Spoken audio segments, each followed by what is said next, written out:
আর দ্বিতীয়ত এই মানুষগুলো যারা দেখলো তারা জীবনের পরে সবক পাইয়া গেল, তারা জীবনের পরে উপদেশ হাসিল করলো যে এমন জঘন্য পাপের কাছেও যাওয়া যাবে না। এরপরে মহান আল্লাহ পাক রব্বুল আলামিন বললেন, এই বিষয়টা মাঝখানে বলে দিলেন, ইন কুনতুম তুমিনুনা বিল্লাহি ওয়াল ইয়াউমিল আখির। দুনিয়াবি দৃষ্টিতে মায়া দয়া আসতে হবে না বান্দা, বরং তোমরা যদি আল্লাহকে মেনে থাকো, আখিরাতকে মেনে থাকো, তাহলে ঈমানদার আমি আল্লাহর বিধান কার্যকর করার ক্ষেত্রে এক বিন্দু তোমরা দয়া মায়া করুণা এই ক্ষেত্রে দেখাবে।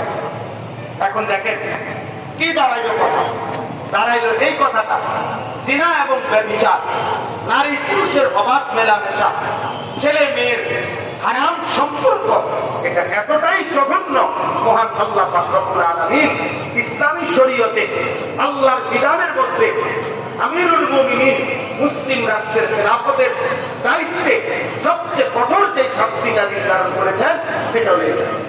এবং এখানে কোন রাষ্ট্রপ্রধান মুসলিম কোন খলিফা সুদা এই বিধান প্রমাণিত হলে, এই জিনা ব্যভিচার উপযুক্ত শরীয়তের মূলনীতির আলোকে প্রমাণিত হলে, কোন বাদশাহ আমিরুল মুমিনিনের সামান্য করুণা দেখাবার, দয়া দেখাবার, কোন রকমের সিম্পেথি, দয়া মায়া অনুকম্পা দেখাবার কোন অনুমতি নেই। এবার আমি ছোট্ট যে কথাটা বলতে চাই, সেই ছোট্ট কথাটা হলো জিনা এবং ব্যভিচার মহান আল্লাহ পাক রব্বুল আলামিন এতটা কঠোরভাবে নিষেধ করেছেন। প্রিয় ভাই, প্রিয় বাবা, বিশেষ করে প্রিয় নওজোয়ান, সবার কাছে আমার এটা অনুরোধ, হাদিসের মধ্যে আছে আল্লাহর নবী সাল্লাল্লাহু আলাইহি ওয়াসাল্লাম বলেন, লা ইয়াজনি যানি হিনা ইয়াজনি ওয়া হুয়া মুমিন। নবীজি বলেন, কোন জিনাকার ব্যভিচার যখন করে, জিনা করে, সে মুমিন থাকে। হায়, একে তো এত বড় জঘন্য পাপও করলো, আর যদি তওবা না করে, আর বুঝ না আসে, ফিরে না আসে, তো তার তো ঈমানও থাকবে না, তো তার আখিরাত কি হবে? রাসূলুল্লাহ সাল্লাল্লাহু আলাইহি ওয়াসাল্লাম এরপরে দ্বিতীয় হাদিস নবীজি বলছেন, মা মিন আহাদিন আগিয়ারু মিনাল্লাহ আন ইয়াসনিয়া আবদাহু আও আন তাসনিয়া আমাতাহু।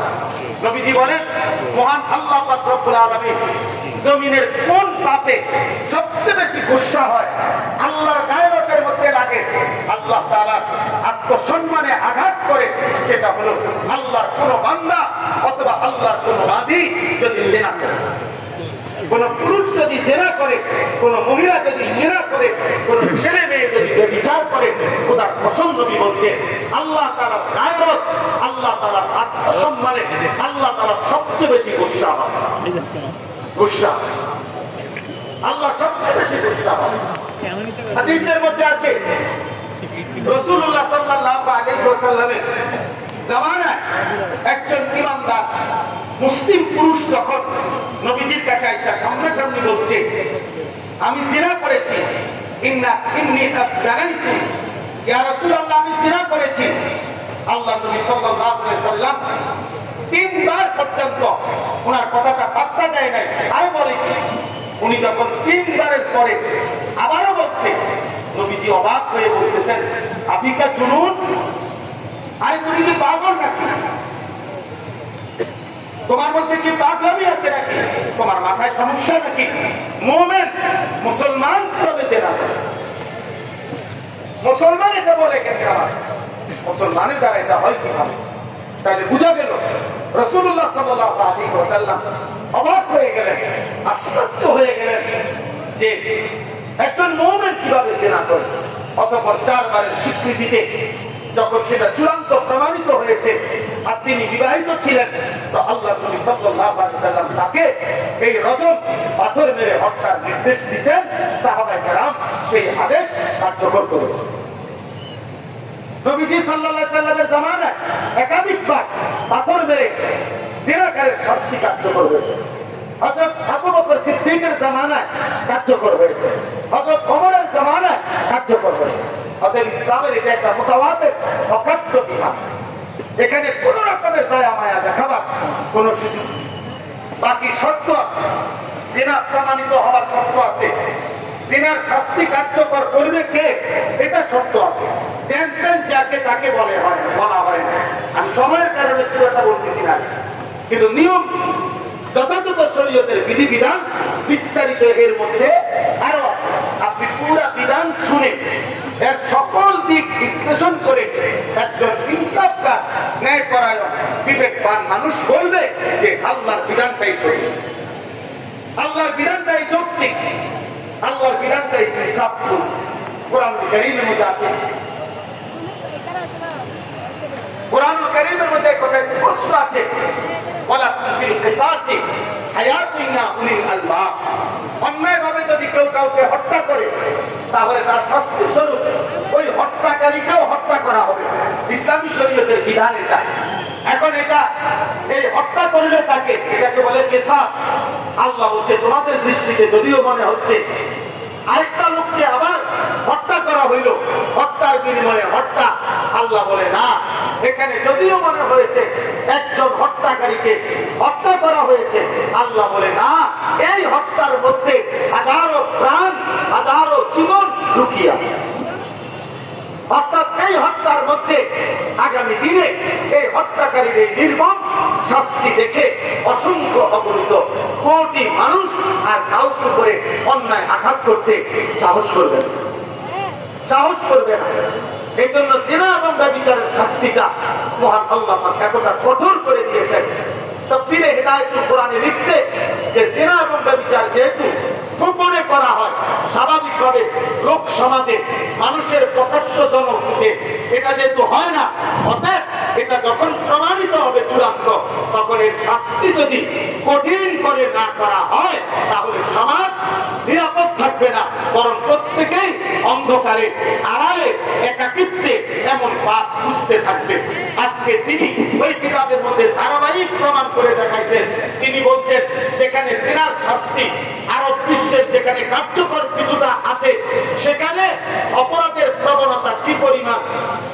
আর ইউরোপ আমেরিকার হিসাব দেখাইছে যেখানে জেনার এই ইসলাম শাস্তি কার্যকর নাই, সেখানে প্রতি মিনিট মিনিট কি পরিমাণ নারী ধর্ষিতা এবং লাঞ্ছিতা হচ্ছে তার প্রমাণ ইতিহাস এই পৃথিবীর যে কোনো গবেষণায় বারবার প্রমাণিত যে যারা বেঈমান কাফের মুশরিক তারা অবাধ মেলামেশা জিনা ব্যভিচারের পরেও তারা কঠোর ইসলামী বিধানের প্রতি নারাজ, তারা বারবার ইসলামের এই বিধানকে সমালোচনা করেছে, কিন্তু খোদার কসম তারা কোনোভাবে নিজেদের সমাজে জিনা এবং ব্যভিচার, অসভ্যতা আর নোংরামি নিয়ন্ত্রণ করতে পারে নাই। কিন্তু ইসলামের ইতিহাসে যেখানেই যখন আল্লাহর এই বিধান কার্যকর হয়েছে সেখানে শতভাগ জিনা ব্যভিচার নিয়ন্ত্রণ হয়ে গেছে। অতএব আরো লম্বা কথা আবার যদি কোনদিন মালিক সুযোগ দেয় আমরা বলার চেষ্টা করব, কিন্তু আমি আজকে আমার শেষ আবেদন, প্রিয় সন্তান আমার, প্রিয় কিশোর ভাই আমার, নওজোয়ান সাথী আমার, ইমানদার মুসলিম যুবক, আল্লাহর রাস্তে এই দরদি ভাই শেষবারের মতো একবার আবদার করলাম, তুমি হারাম নারীর ছবি দেখো না, অস্থির ছবি দেখো না, মোবাইলের আসক্তিতে জীবন শেষ করে দিও না। নারী ছবি, মোবাইলের আসক্তি, অস্থির জিনা ব্যভিচারের দৃশ্য, রাস্তার বেহায়া বেপর্দা নারীর দিকে তাকিয়ে থাকা, এটা ধীরে ধীরে তোমার জিনার দিকে নিয়ে যাবে, ব্যভিচারের দিকে নিয়ে যাবে। তোমার হাত না পাক নষ্ট হবে, তোমার দেহ না পাক নষ্ট হবে, তোমার যৌবনের ক্ষমতা নষ্ট হবে, তোমার আখিরাত বরবাদ হয়ে যাবে, দুনিয়া আখিরাত দুইটাই নষ্ট হয়ে যাবে। এই জন্য আমি আজকে এই ছোট্ট সবক দিতে চাই, প্রত্যেকটা কিশোর, প্রত্যেকটা যুবক আমরা শতভাগ নিয়ত করি ইনশাআল্লাহ আমরা আমাদের চোখ হেফাজত করব। বলেন ইনশাআল্লাহ আমরা বিবাহ বহির্ভূত কোন মেয়ের সাথে, কোন নারীর সাথে হারাম সম্পর্কে জড়াবো না। বলো ইনশাআল্লাহ, বলো ইনশাআল্লাহ। ভাই নওজোয়ান, তুমি যদি চরিত্রে পবিত্র হও, তোমার চরিত্র যদি পবিত্র হয়, তোমার সহ্য বীর্য যদি পবিত্র হয়, কলিজায় যদি আল্লাহর প্রতি ঈমান থাকে, ইনশাআল্লাহ এই পবিত্র চরিত্রের যুবক আগামী দিনে মাহাদীর পক্ষে লড়বে ইনশাআল্লাহ। আগামী দিনে এমন ইমানদার যুবকের হাতে কালেমার পতাকা উড়বে ইনশাআল্লাহ। এজন্য দয়া করে ওলামায়ে কেরামের সোহবতে, আল্লাহ ওয়ালাদের সান্নিধ্যে, নেককার বুজুর্গদের সোহবতে আমরা থাকার চেষ্টা করব। ঈমান, আমল, আখলাক, চরিত্রের হেফাজত করব। শুধু শব্দে মানুষ ভদ্রলোক হয় না, বরং আখলাক আর চরিত্রেই মানুষ উত্তম এবং ভদ্রলোক হয়।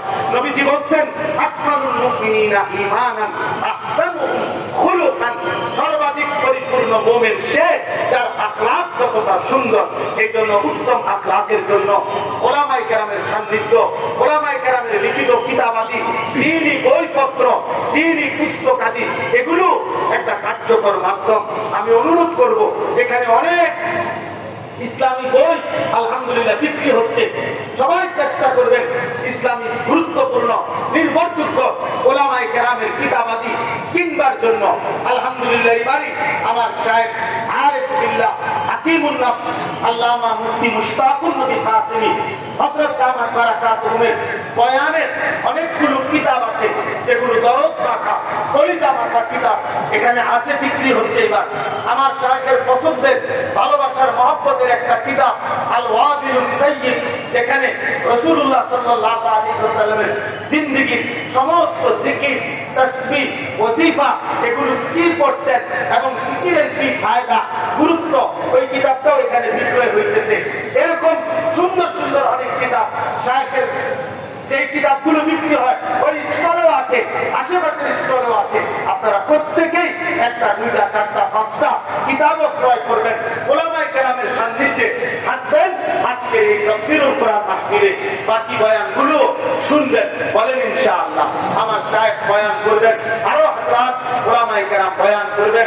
আগামী দিনে আল আমিন সংস্থার এই ঐতিহাসিক তাফসীরুল কোরআন মাহফিল বাংলাদেশ নয়, সারা পৃথিবীকে, প্রতিটা মানুষের কলিজাকে যেন আলোকিত করে, নূরানি করে, সূরা নূরকে সামনে রেখে আমি এই আহ্বান করে আমার কথা আজকের মতো এখানে শেষ করলাম। আসসালামু আলাইকুম ওয়া রাহমাতুল্লাহি ওয়া বারাকাতুহু। সুবহানাল্লাহি।